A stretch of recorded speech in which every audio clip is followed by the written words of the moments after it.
guys, Rise here, and I'm back with another StarCraft 2 beta commentary. Hope you guys have been enjoying them thus far. Got many more to come, and before I start, I got to give a couple of quick shout-outs. We got a lot of people who have been doing a lot of things for me lately, so definitely got to give them a little bit of thanks from me, from the bottom of my heart. First off, Evan, you are the man. Thank you very much for everything you've done. Next up, we got Qualle.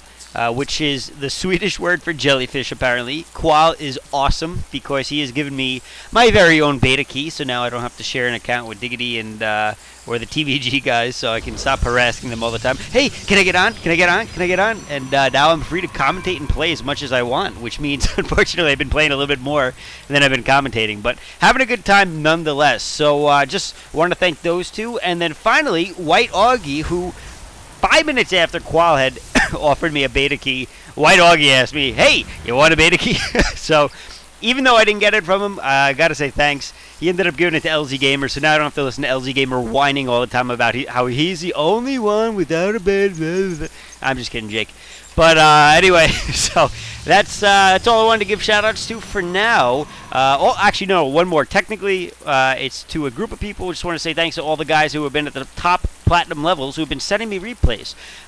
This is actually a game of Voidwards versus Mezmerize. And Voidwards is actually also known as RS Loco from Canada, Brood War player. He sent me this one to showcase a Protoss strategy against Zerg that's a little different. So that may or may not be a spoiler. I don't know if it works, to be honest. I haven't seen it yet. But I want to say thanks to everybody who's been sending me these replays. I got a lot to do. I didn't forget the other guys who haven't seen their games up yet. I just have a lot, and I'm trying to do them all in some sort of order. So just be patient. I'm going to try to get them all out, though. This weekend, I'm going to try to do at least 2, maybe 3 commentaries, and hopefully this week during the weekend I can actually do some more. So anyway, it looks like Mezmerize, a Zerg player. Now that I am on Fasta. All right, that's good. He's oh, by the way, I've been playing Zerg more, so I don't sound like a newbie watching them as much as I did in the last commentary. I apologize for some of the things I said. I just honestly been playing Protoss and Terran when I do play. And so now I've decided I'm going to main Zerg for now so I can learn them better. So hopefully I have some better information and insights for you guys. But anyway, all right, we got Mezmerize Zerg player deciding to go for a fairly fast expansion. Also got his spawning pool up.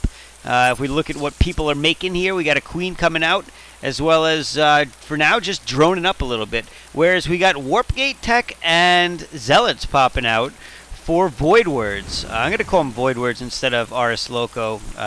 It's his name on this, so it'll just be easier. Hope you guys don't mind if that's wrong. What are you going to do? So anyway, we see a forge going up. Now this is interesting. This is definitely something you don't typically see in PvZ. I've seen actually Louder do it at the beginning of beta to try to fend off roach rushes, and it does work, but it's not the best strategy that I've ever seen. And look at this, a proxy pylon going out behind the hatchery. What could this possibly mean with the information that we have gathered thus far? You got it. He's going cannons. He's going to cannon behind the mineral line. And it looks like there are some Zerglings being made now, but I don't think they're actually going to pop out in time. 2 coming out, maybe a couple of more, but really with the Zealot here, yeah, 4 total, right? Actually, we could have saw that up here when it was telling me 4 were coming out. With the Zealots, he's not going to be able to do anything, so this hatchery is as good as dead, and that's a little bit unfortunate for Mezmerize. That's a pretty big loss early on. I don't know if that actually goes under the units loss. No, it's a structure, so that's not going to happen. But we can definitely see that any income that he had is now gone. Any advantage from his income, I should say. But whatever, it doesn't matter. Now he's got that loss. He's going to have to come up with a new strategy, and these cannons are definitely going to slow him down a little bit. So he's using his spawn larva ability in the meantime. It looks like he's got his lair up. He's also going for Hydralisk Den. Now you need your lair in order to make a Hydralisk Den in StarCraft 2, which is kind of interesting. You know, that's definitely a lot backwards from StarCraft 1, as well as Hydras cost a lot more. I don't know how to actually click on what units they can make. I probably have to click on a larva that hasn't been made yet. But Hydras cost a lot more as well. They're now 100 minerals and I believe 50 gas. So certainly not exactly the old Hydralisk of years past. Yeah, it is 150, and they cost 2 Wow, did I see that right? I think it costs 2. Yeah, it does. And so, I mean, Hydralisk, they're really good.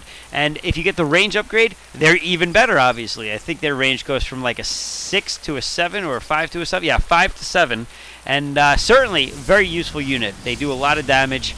And it can be just great against all sorts of things. And they're gonna, as soon as he gets range or enough Hydras, they'll be able to take this out no problem. This is another ability of the Zerg, the puking up creep, generating creep as they call it in Starcraft 2, which I guess is more politically correct.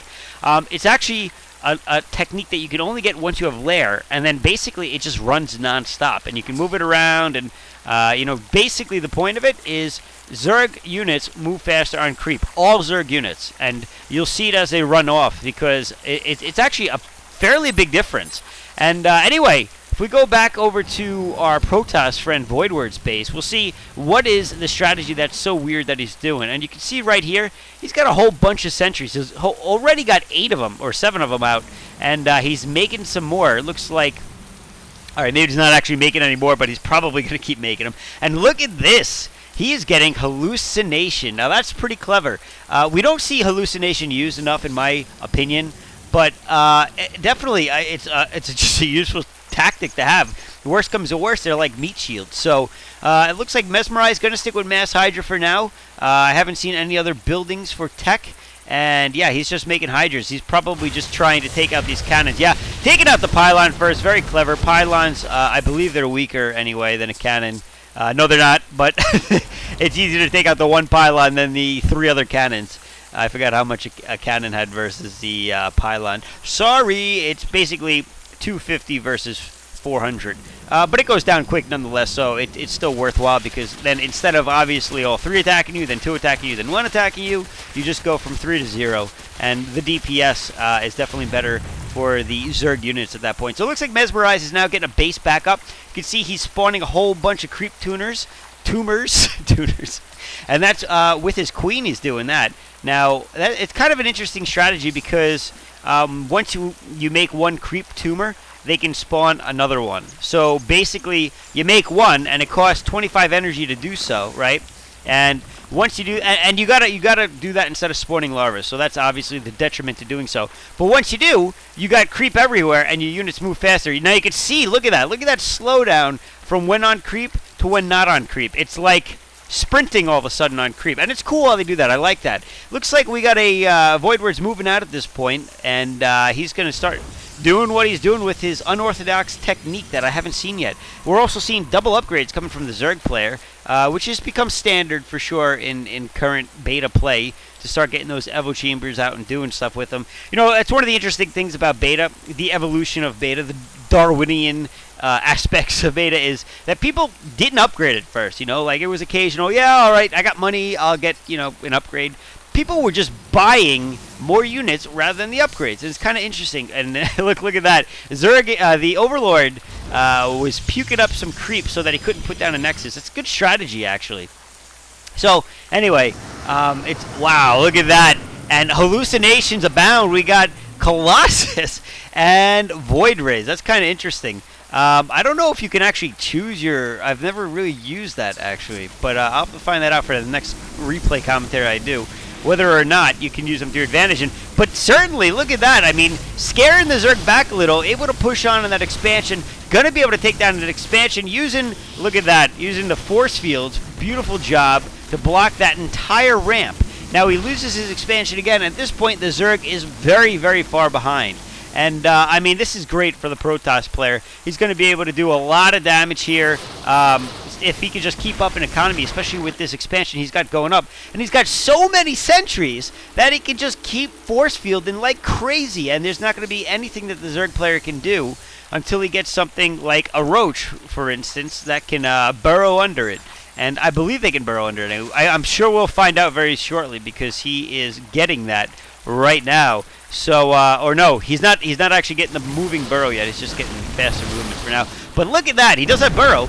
And looks like the force field gonna split things up. But the Zerg player, very clever, using burrow so that he's not technically split off. By burrowing, now that force field is just kind of like a delay tactic, if anything else. And instead of having a large army focusing on a small portion of his army, by burrowing, he is able to last. But we see that there's a robotics facility being built, so that would certainly indicate that at this point, Voidwards realizes exactly what his weakness is right now in this current build that he's doing. So he's going to get an observer out, so this doesn't work anymore. And for now, all he's got to do is exactly what he's got right there going on, and that's using what appears to be 13 sentries just blocking off the ramp over and over and over and over. And we got, 5 overlords puking up creep over here. That's awesome. So a lot of roaches coming out at this point. It looks like we got going on 18, 20, 21 of them coming out, and so that's going to be a good army, especially against this, because first off, roaches, I don't know if you've realized, but they regen